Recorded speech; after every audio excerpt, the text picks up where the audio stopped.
veçantë për sa i përket një çështje që ka marrë vëmendje mediatike dhe që si të gjitha çështjet e tjera të kësaj bote kur marrin vëmendje mediatike në kohën që jetojmë, mbulohen nga një mjegull e madhe marrëzish, fantazish, budallëqesh, liksish dhe me një fjalë vetme dizinformimi. E kam fjalën për çështjen e portit të ri tregtar dhe ushtarak të Porto Romanos. Tani, ne jemi jo në të drejtën, por në detyrën tonë të riorganizojmë rrjetin portual të vendit, të ndryshojmë funksionin urban të zonës Durrësit, të shpëtojmë qytetin e dytë më të madh të vendit dhe qytetin e parë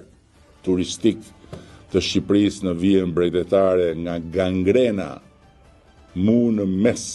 të organizmit vet urban që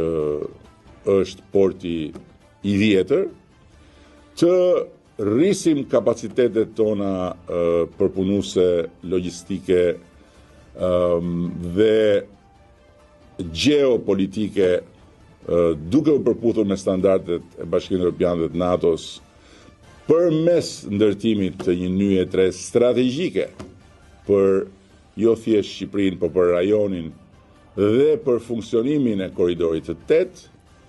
dhe në ndërkohë të gjitha këto sfumohen nga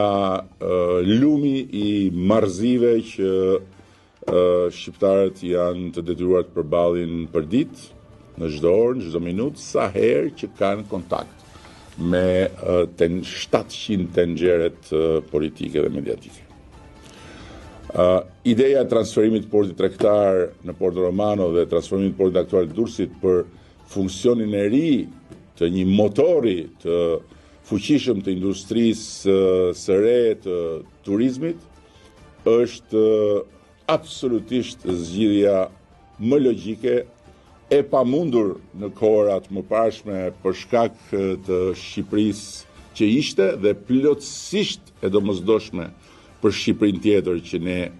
po ndërtojmë dita ditës. Porti i ri në Porto Romano nuk është thjesht një projekt infrastrukturor. E përsëris është një projekt strategjik,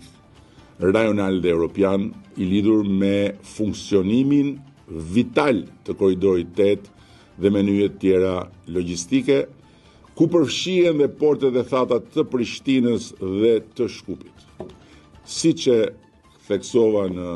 ditët e shkuara, në këtë proces nuk ka patur sikundër hidhen përpjet ciklat e avujve të tenxhereve mediatike, asnjë shqetësim të shprehur nga aleatët tanë, as nga Shtetet e Bashkuara, as nga Bashkimi Evropian, përkundrazi projekti i hartuar nga kompania më e madhe në botë, me reputacion të padiskutueshëm, Royal Asconic, holandezja Royal Asconic, është në tryezën e NATO-s, ka kaluar të gjithë filtrat teknik dhe tani pret të hyjë në bashkë me grupin e disa projekteve tjera të mëdha në filtrin politik, pikërisht sepse është një projekt me një vlerë të konsiderueshme geopolitike. Por natyrisht, e kam thënë dhe përsëris, këtë port të ri,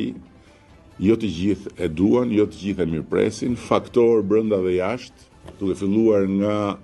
faktorët e nëndheshëm të atyre që lidhen me